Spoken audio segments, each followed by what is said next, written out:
Let me start by saying this. I get it. I know it was the Chicago White Sox. However, if Cade Povich can throw the baseball like that down the stretch, the Orioles' rotation isn't in so bad of a spot.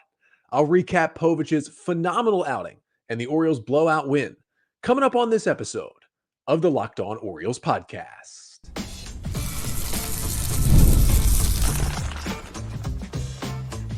You are Locked On Orioles, your daily Baltimore Orioles podcast. Part of the Locked On Podcast Network, your team every day. Hey there, Orioles fans. Today is Wednesday, September 4th, 2024, and welcome back into the Locked On Orioles podcast, part of the Locked On Podcast Network, your team every day. As always, I'm your host, Connor Newcomb, and coming up on today's episode, we are going to recap the Orioles' 9-0 blowout victory over the Chicago White Sox on Tuesday night to clinch a series win against one of the worst teams in Major League Baseball history. I'll get you the 5 things you need to know from the W, including a masterful career performance from Cade Povich, and the Orioles offense putting up a bunch of runs without really smacking the ball around the ballpark, being patient and taking their hits when they came to them. Then we'll discuss some further injury updates. Had some of them for you on Tuesday's episode, have more of them for you, more positive updates on a lot of the injured Orioles. And then we'll run through, okay, if the Orioles get basically all of these injured guys back at some point in September, what would the roster moves be to get them onto the roster, and who would lose their current roster spot? We'll get to that coming up on this episode of the Locked On Orioles podcast, which is brought to you by Game Time. Download the Game Time app, create an account, and use code LOCKEDONMLB for $20 off your first purchase. Terms apply. Download Game Time today. What time is it? Game time. So we start this one with an Orioles victory. Final score from Oriole Park at Camden Yards on Tuesday night is the O's 9 and the Chicago White Sox nothing. It has been quite a couple of blowout wins to open up this 3-game set between the O's and the Sox after winning 13-3 on Monday afternoon. They shut out Chicago in this one. The Orioles, with the win, get to 81-59. They clinch at least a 500 record. If they were to somehow lose the final 22 games of this season, they would still be at 500. And as I record, it is Rangers 1 and Yankees nothing in the bottom of the 6th inning in Texas. If the Rangers can hold the lead, Orioles do jump back into first place, a half game above the Yankees in the AL East. But I'm going to get you the 5 things you need to know from the Orioles' 9-0 win over the White Sox. And the first thing you need to know is Cade Povich went out there with a career day and showed us what slim really looks like. Now, there was a good story in the Baltimore Banner this week from Danielle Allentuck about Slim, which is basically the Cade Povich alter ego for when he is on the mound. I've talked about it briefly over the last week or so on this podcast, but it's something that works for a lot of pitchers. I've seen it before at the college baseball level, and he's more of a quiet, mild-mannered guy when he's not on the mound on his non-start days, but he's assumed this alter ego, and it's a Slim, a nickname for him. You can kind of tell why for Cade Povich just by looking at him, that makes him more aggressive as a person and specifically on the mound.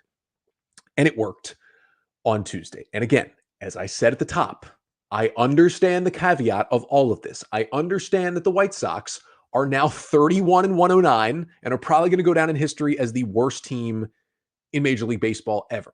I get it, but you still got to execute. You still got to do what you need to do. Remember, the Yankees lost a game 12-2 a couple of weeks ago to this White Sox team. Yankees in the same spot as the O's fighting for this division. They still have won 31 games. You still have to execute what you need to do. And Povich did exactly that. A career high 7 1/3 innings for Cade Povich, scoreless, 5 hits, 10 strikeouts, a career high. And the big one for Cade, 0 walks in the game on 98 pitches. He was just phenomenal. And again, it is a truly terrible lineup that the White Sox are putting out there, but Povich threw strikes. This is the highest percentage of strikes he has thrown in any start this year. It's the most he has filled up the zone all year with all of his pitches. And it was just phenomenal to see him strike out 10, to see him not walk anyone. It was a heavy fastball approach. It was 38 fastballs. That was 39% of his pitches. And the velo was a little bit up, which was nice to see. He was more 93 to 94, which was cool. And he was pitching at the top of the zone, and 61% of his four-seam fastballs ended up in the strike zone, which was nice to see. He was just pounding the zone with that pitch. And the thing that was really cool, and they talked about it on the broadcast, first of all, awesome job by Masson. They did their special StatCast broadcast on Tuesday night. It was Kevin Brown with Ben McDonald, but it was also Alex Fast of MLB.com and formerly of Pitcher List, actually, who has been on this podcast once before, a big-time Orioles fan who is behind the scenes on a lot of this data that we get from StatCast, and he was an awesome addition, I thought, to the game on Tuesday night. They talked a lot about how Povich didn't use his curveball all night as a strikeout pitch. He went to it sometimes, but he was just dropping in curveballs for strike one over and over and over again. And the White Sox rarely went after it. They just let him pop that big loopy 77-mile-per-hour curveball in, on the edge of the plate for 0-1, and he just went and attacked from there with the fastball. And then something Povich did really well, I thought, was go at the righties with his changeup. Now, he threw 98 pitches, and only 11 of them were changeup, so it's not like we saw a ridiculous number, but he got 4 whiffs on 9 swings with that pitch, and the command of it was great. It doesn't have a great movement profile, but it really plays off of his fastball well, but he hasn't been able to locate it at times. He was locating that changeup perfectly just off the outside corner to right-handers when he threw it all night. He got a lot. I think he got 3 strikeouts of the 10 with that changeup. I was just so impressed by Povich. The curveball command was fantastic. The sweeper, the curveball, the fastball, all in the strike zone over 50% of the time.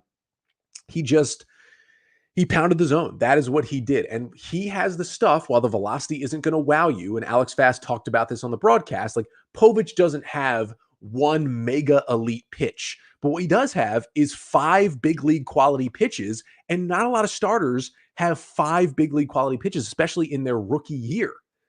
When Povich throws them all together, they work off of each other well, they tunnel well, and when he throws strikes, they tunnel really well. And that was just so fun to watch on Tuesday night. He comes out of the game after giving up a 1-out single in the 8th, gets an incredible standing ovation from the Oriole Park crowd. That was an amazing moment for Povich. All the pitchers were in the dugout because Tyler Wells and John Means and Kyle Bradish are all with the team this week. So you had all the current starters and all the injured starters were all there giving him a standing ovation. That had to be the moment of Povich's life right there. Just was really, really cool to see what he did. Fastball up, curveball down, changeup away, just mixing speeds everywhere. Awesome, awesome stuff from the rookie lefty. Second thing you need to know from this Orioles win is that the Orioles jumped Nick Nastrini early in this game. White Sox also threw a rookie pitcher in Nastrini, who has also had his struggles, and that was rough to watch. Nastrini starts the game. He allows a double to Gunnar Henderson. Adley flies out, and then it goes RBI double, RBI single, and a walk before he gets out of a jam in the first. But the Orioles get him for 3 runs, go up 3-0 after 1 inning, and he threw 36 pitches in the first, and you're like, it can't get any worse. And then it did. And we'll get to that in a moment, but they kind of tried to do this. The Orioles did on Monday. They had a lot of base runners early in that game against Chris Flexen, and they got their runs, but they got them more periodically against Flexen and then really broke it open against the White Sox bullpen in game 1 of this series. Against Flexen, they did struggle to come through in their chances with runners in scoring position. And I'm not saying the O's cashed in on every one on Tuesday, but they cashed in early. They put up that 3 spot and just when you bury a bad team that's lost 11 in a row and put 3 on them in the first, it becomes even tougher for a team down that bad to make any kind of comeback. So that was really huge for the O's to do that and get that lead, get it for Povich in the first inning, and just jump on a young and struggling starter. And the third thing you need to know from this win is that the White Sox they're bad. They don't want to play defense at any time, but they specifically did not want to play defense when their old friend Eloy Jimenez came to the plate. Now, we know Jimenez had an up and down career with the White Sox with some great moments, some injuries, and he was laughed out of town by some White Sox people when the Orioles picked him up for basically nothing from Chicago at the trade deadline this year. And Eloy was not in the lineup on Monday, but he got to start at DH Tuesday, got to face his old team, and he came through. He had a walk early in the game. Then he came up to the plate with the bases loaded and 2 outs. Orioles already leading 4-0 in the top or the bottom of the second with a chance to completely break the game open. And Eloy hits a first pitch pop up shallow down the left field line. It's like, all right, this is going to be caught. The O's got another run, but they wasted a little bit of a chance here. And then Andrew Benintendi and Miguel Vargas collide. The ball falls in, and 3 runs score as the O's go up 7-0. And the O's booth talked about it. That play was just a microcosm of this White Sox season. How much has gone wrong for them this year? It was truly incredible to watch that. And then later in the game, Eloy Jimenez gets an infield single. It's got to be a long time since Jimenez has had one of those. He gets an infield single because he hits a little swing bunt down the third baseline, and the pitcher, Jared Schuster, hits Jimenez in the head with his throw. Luckily, Eloy stayed in the game. Now, it's a play where the first baseman, Andrew Vaughn, probably should have caught it for the out, but didn't. It's awarded a single, and Eloy reaches base 3 times against his old team. Also had a hard hit single later in the game as well. And this White Sox team, they're just a disaster. Like, they're on pace to potentially break the major league record for losses in a season. I think they're going to do it. This is truly the worst team I've ever seen. And let me tell you, a lot of my childhood was watching some terrible Orioles teams. And a lot of my time recently in the rebuild was watching terrible Orioles teams. There was never an Orioles team that was this bad. This is a complete and utter disaster. Even that second half of the 2018 Orioles, some of the worst baseball I've ever watched, I don't think was this bad consistently. I mean, Nastrini throws 72 pitches and gets 5 outs. That is unbelievable. He walked 4 batters, I believe 5 batters maybe, in that second inning. And the Orioles, they got 4 runs in the second, walked the bases loaded, walked a run home, and then that disaster play that scored 3. 4 runs without recording a hit in the second inning. That was the most runs the Orioles have ever scored in an inning when they did not record a hit since May 8th of 1985. Shout out to Birdland Insider for that stat right there that they talked about on the broadcast. And if you're watching on the Locked On Orioles YouTube page, again, make sure to like, comment, and subscribe. I put up on the screen here, courtesy of Baseball Reference, the inning in the top of the 4th. It was actually a 9-8 loss for the O's to the Royals that day in 1985, facing Royals pitcher Danny Jackson.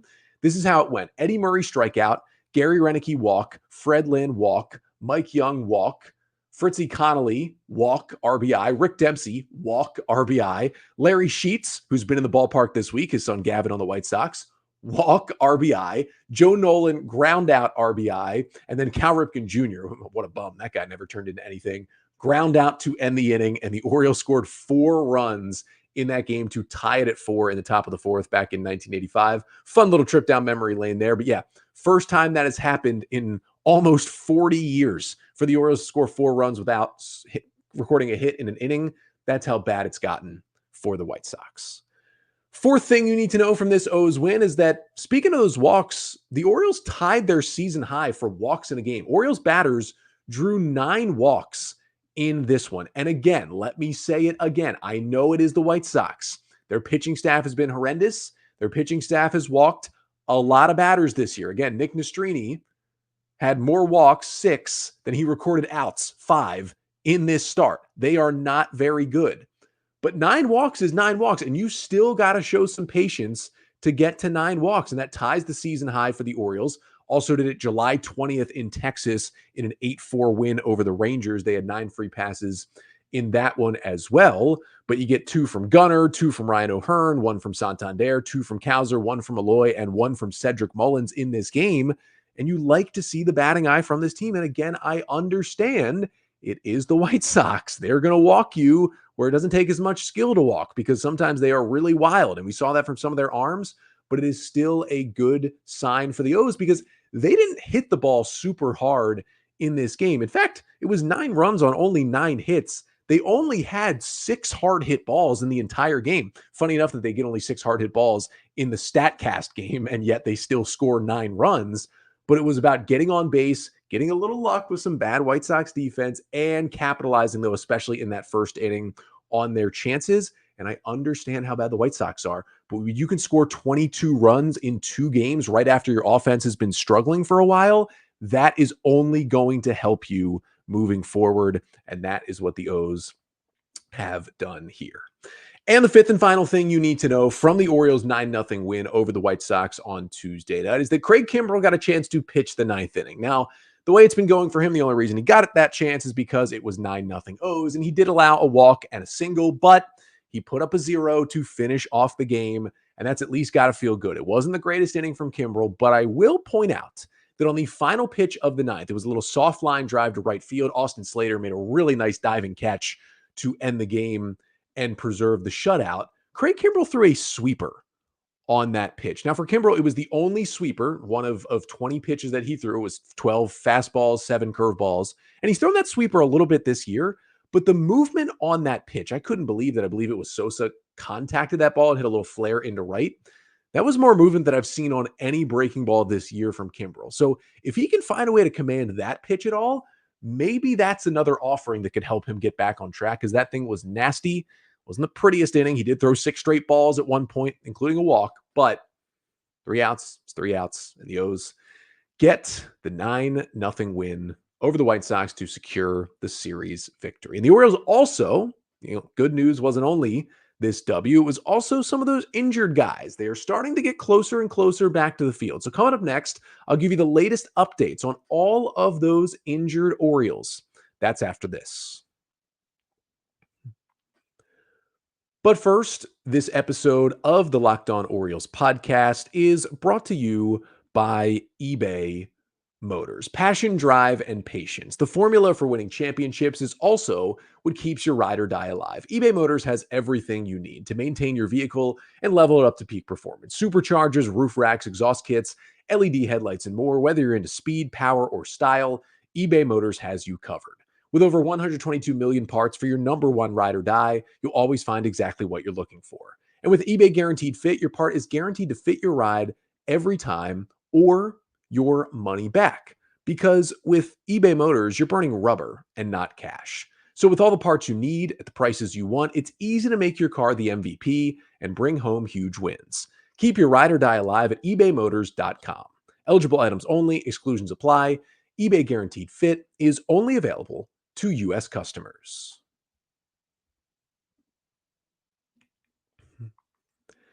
So the O's got the big, pretty easy win over the White Sox on Tuesday. But before that, we got a lot of good news on some of these injured Orioles. And it came out throughout the day from Brandon Hyde. Rock Kabako did a good job of kind of putting it all together in some of his stories on Masson. But I wanted to just run through all of those updates we got, because we had some updates on yesterday's episode, but it was some further positive ones for the Orioles on Tuesday. We start with Danny Coulombe, who I would still argue, when healthy, is the best reliever in this Orioles bullpen, sans Felix Bautista.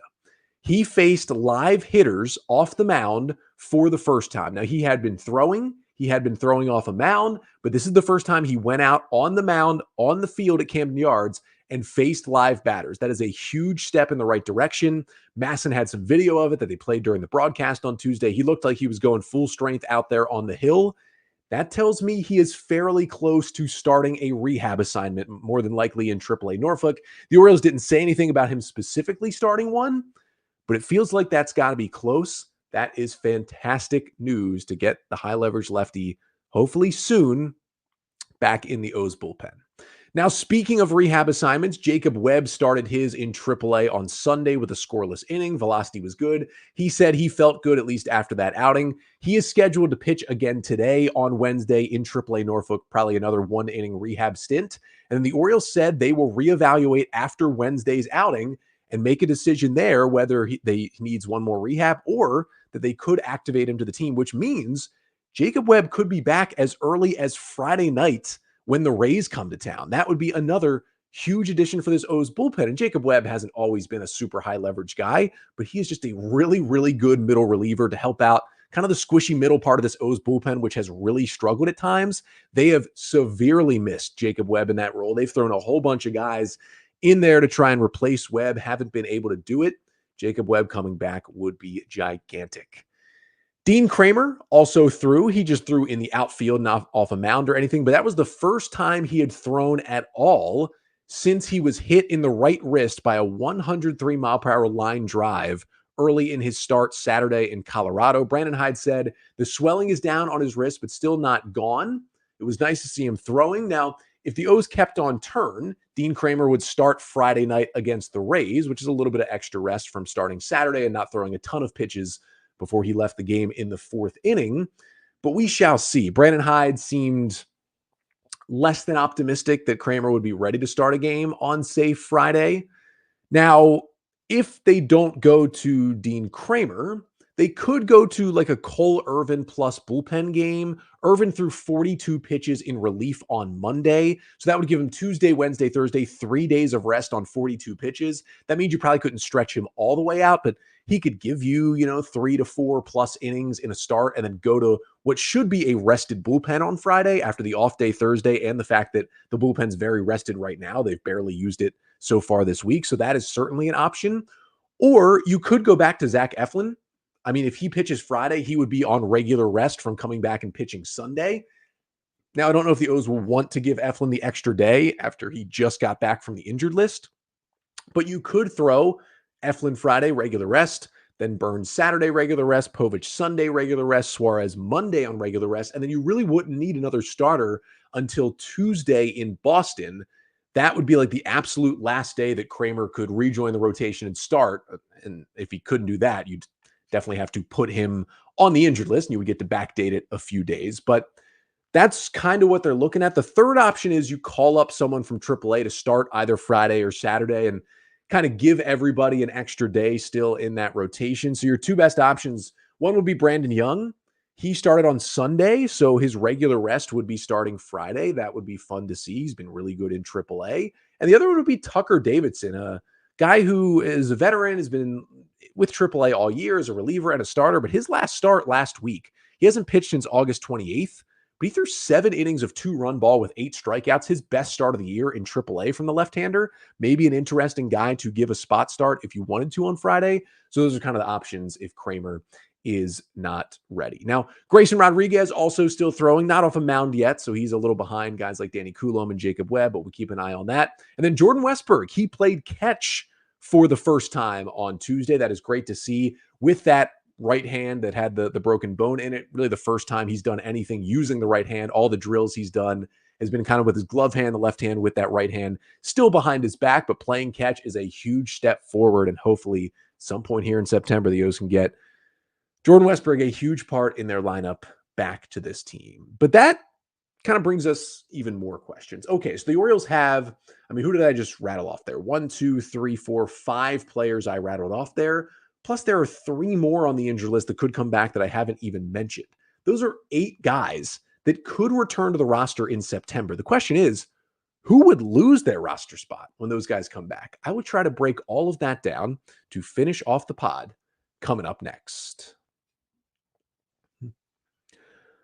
But first, this episode of the Locked On Orioles podcast is also brought to you by Prize Picks. What's Prize Picks? Well, it's America's #1 daily fantasy sports app with over 5 million active members. How do you play it? Well, all you do is pick more or less on 2 to 6 player stat projections and watch the winnings roll in. Now, we got football season coming up tomorrow night. The Ravens and the Chiefs kick off the NFL season. It is truly, truly here. And there's a pretty good deal going on at Prize Picks. One for this Sunday, 1 Caleb Williams passing yard gets you 1 win on Prize Picks every week in September. If he throws for 1 yard, you're on your way to making some cash. That's not a bad deal at all. You can go on there. It takes about 60 seconds to put in an entry. You pick more or less on stats and you win money. So download the Prize Picks app today and use code LOCKEDONMLB to get $50 instantly when you play $5. That's code LOCKEDONMLB on Prize Picks to get $50 instantly when you play $5. You don't even need to win to receive the $50 bonus. It is guaranteed. And that's at Prize Picks. Run your game.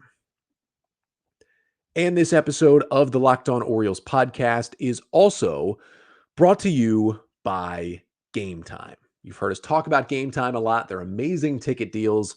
Well, Game Time now has a new feature that's called Game Time Picks, and it makes getting tickets for your favorite live events, including Orioles games, even easier. Game Time Picks, what does it do? Well, it filters out the fluff to show you only incredible deals on great seats, so you don't have to waste time searching through thousands of tickets. It can be a lot of options if you're trying to go to an O's game, maybe this weekend against the Rays. Well, Game Time makes those choices a whole lot easier. I love the app because it's super easy to use, and they've got amazing deals. Their lowest price guarantee, that means Game Time will credit you 110% of the difference if they don't have that lowest price. And they got the all-in pricing. So you can turn on that feature and it'll show you everything plus the fees. They don't hide the fees from you at Game Time. So take the guesswork out of buying tickets with Game Time. Download the Game Time app, create an account, and use code LOCKEDONMLB for $20 off your first purchase. Terms apply.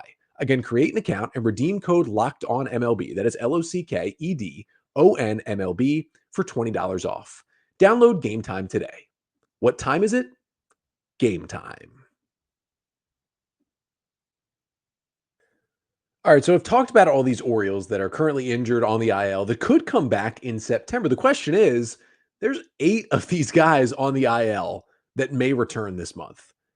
What do the O's do with this roster? Even with the expanded rosters out to 28 players, that's a lot of turnover in 1 month to get some guys back. So I'm going to try to go in order of, I'll say when I think they'll return and go move by move and predict what the O's would do to clear up space on the roster. We start with Jacob Webb. Again, it's pointing towards potentially having Webb back at some point this weekend against the Rays. Now, if the Orioles don't need Cole Irvin as a starter this weekend, I would say most likely Irvin gets DFA'd. Now, he's kept him in games with a couple of okay starts and a good relief outing, but he's been DFA'd already once. At some point when the O's are getting their pitchers back, he's going to be gone. So it seems like the move to do now, especially if you don't need a long reliever. And I think Webb would just kind of replace Irvin, especially now that he's back into the bullpen more than likely. We'll see if they need him or not this weekend. Then Danny Coulombe coming back, which would be great. I think Birch Smith being option would be the move. There's some stuff there to like, and Smith did get the final 2 outs scoreless of the 8th inning on Tuesday, but he's had some struggles. It's up and down. Smith is a fine guy to have 6th or 7th in your bullpen. He's been playing too big of a role. But if this bullpen is healthy, Birch Smith is probably not one of your best 8 relievers, and he does have options. So he would be an easy one just to kind of send back down to AAA. Then there is Grayson Rodriguez. I would say, despite how good Povich was on Tuesday night, again, it was the White Sox. And again, he's just been very inconsistent. He's had starts that have looked really good in the past, and then follow them up with some clunkers. And if you get Grayson Rodriguez back and you're healthy, you can roll with a rotation of Corbin Burns, Grayson Rodriguez, Zach Eflin, Albert Suarez, and Dean Kramer, and you could still feel pretty good about that. Now, Povich still could be a guy, but he's got options, and Dean Kramer doesn't. It just makes it the easier move. It wouldn't even mean that Povich would be done with the Orioles this year. It would just be the easiest move to make instead of putting him in the bullpen. Just go back to AAA and we'll call you back up if we do need you again. Now, we haven't heard a lot about Ryan Mountcastle since he jammed his wrist. It seems like it's going worse than they thought. That is a little bit concerning for the Orioles, but if he does come back here somewhat soon, he's well past his 10 days on the injured list. Nick Maton getting DFA'd more than likely. He's up here as the super last utility guy on the bench, not really doing much for the team. They've already called him up and DFA'd him once this year. That would be an easy move. Very similar for Jordan Westburg. If he can get back here at some time in mid to late September. Livan Soto is another guy who's just kind of playing utility, not really playing much off the bench. You can easily option him to AAA and get Westburg on the roster. For Ramon Urias, it's a fairly similar deal. If you can get Westburg, Mountcastle, and Urias back, then you're playing Westburg at third, Henderson at short, Holiday at second, and Mountcastle / O'Hearn at first. Urias becomes your utility infielder, and you've already gotten rid of Maton and Soto. You kind of lose your need for Emmanuel Rivera at that point as well. Now, you could argue you keep Rivera, you option Kobe Mayo, but I would actually say that Kobe Mayo might bring you more as just a pinch hit bat and a high ceiling bat to have. So I'd argue maybe you do DFA Emmanuel Rivera to get Urias back. And then finally, like we did get some reporting from the Baltimore Banner this week that Heston Kjerstad, who's been out with that concussion, is potentially planning on starting a rehab assignment in about a week or so, which could bring him back to the O's at some point in late September. I think at that point, if you get Kjerstad back as well, is when you would option Kobe Mayo down to AAA with the fact that you already have Austin Slater and Eloy Jimenez added as right-handed bats.